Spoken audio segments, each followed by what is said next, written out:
Hey, welcome back to the shop, friends. This month we've got a cool new project for you. Doesn't look like much, but you'll see there's a hole here and there's a hole here. I'm sure you're asking, what is this? This is a three-dimensional coin maze. This one works with pennies and it works with dimes. You'll see I've got this one labeled. I didn't do a very good job painting it. I didn't paint it at all.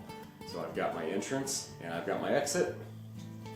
So I put a coin in here and I can't see inside. I have to figure out how I move this around to get the coin to come out the other side. And the cool thing is it's three-dimensional. You'll notice there's 5 pieces of wood here, but the entrance and the exit are both on this second piece at the bottom. However,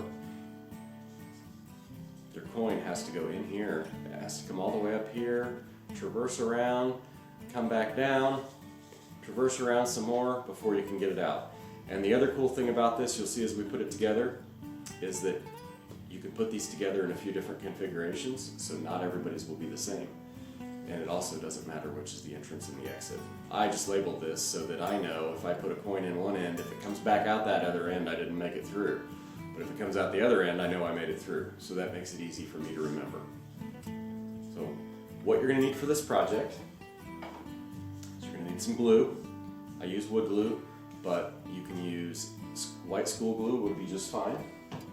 You are going to need sandpaper. I guess you don't need it.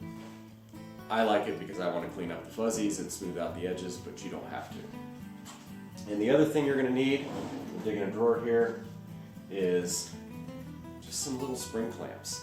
Now if you don't have spring clamps, I demo a spring clamp in this video, but if you don't have them, you really don't need that for this. I'll even show you in the video when we put it together. You can wrap it in tape, you can throw a rubber band around it.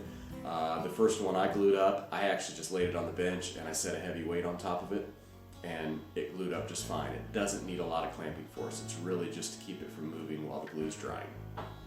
So without further ado, let's check out the assembly. In your kit, you will have 5 pieces of wood. The front and the back, you will have 2 of these.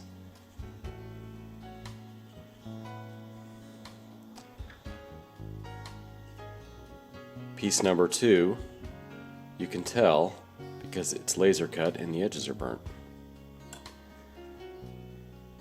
This is the last piece.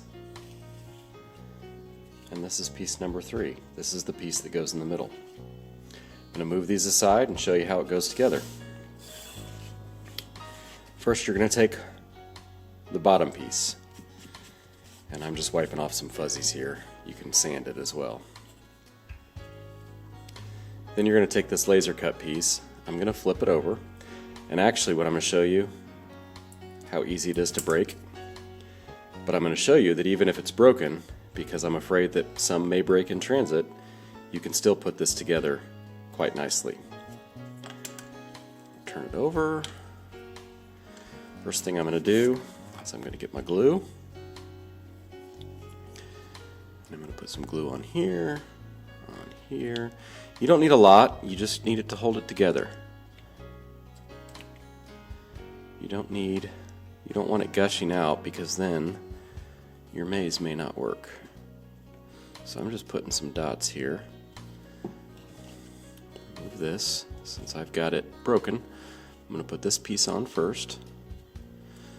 Then I'm just going to lay this piece on. And you'll see that it doesn't really matter that it's broken. And no one's ever going to see it. Next, you're going to take your middle piece and you're going to decide, I would encourage you before you get your glue out to play with different configurations. The way this is you're going to put the dime or the penny in one end, then it's got to traverse through the middle piece, traverse through the 4th piece, and then back down through the middle piece back into here and out. So you can decide where you want that to have to pop through. You have a lot of options here. I am going to go with this.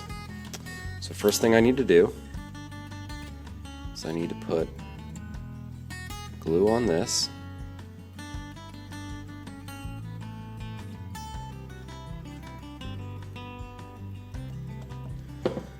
Then I'll line this piece up and put it on.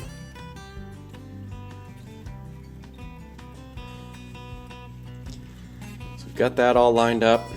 Next thing, we've got to figure out how does this piece go on. And depending on how you laid your bottom piece, may depend on how you put this piece on. But you want to make sure both of these holes are accessible. And again, we don't need a lot of glue. Problem is, if you put too much glue on and it seeps out, then it may block the path. And I've got too much on here. I'm not worried about all these fuzzies on the inside. I'm going to sand the outside when it's all together. Lastly, we put our last piece on, which is the top, which is another ugly fuzzy piece, but I'm going to sand it, so that's okay. Now at this point, you could wrap a rubber band around it, you could wrap tape around it, you could just set something heavy on it. I've tried them all, they all work well. I've got clamps, so I'm going to clamp it. Now I'm going to let it sit for at least 30 minutes or so before I take it apart and sand it. Alright, my glue is dry and I've got my sandpaper ready. I take my clamp off and all I'm going to do, I've got this sandpaper laying on the table, I'm just going to sand it.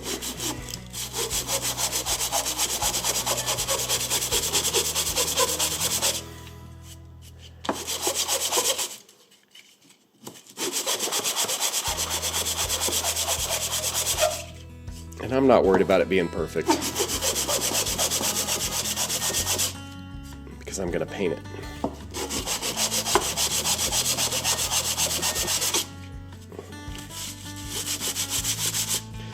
And remember, we always sand with the grain. So the grain is going this way, so I'm going to sand that way.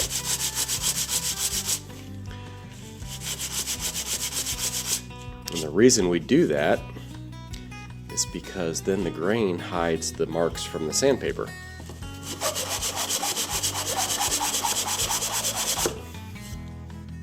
I think that's about pretty good for what I'm doing.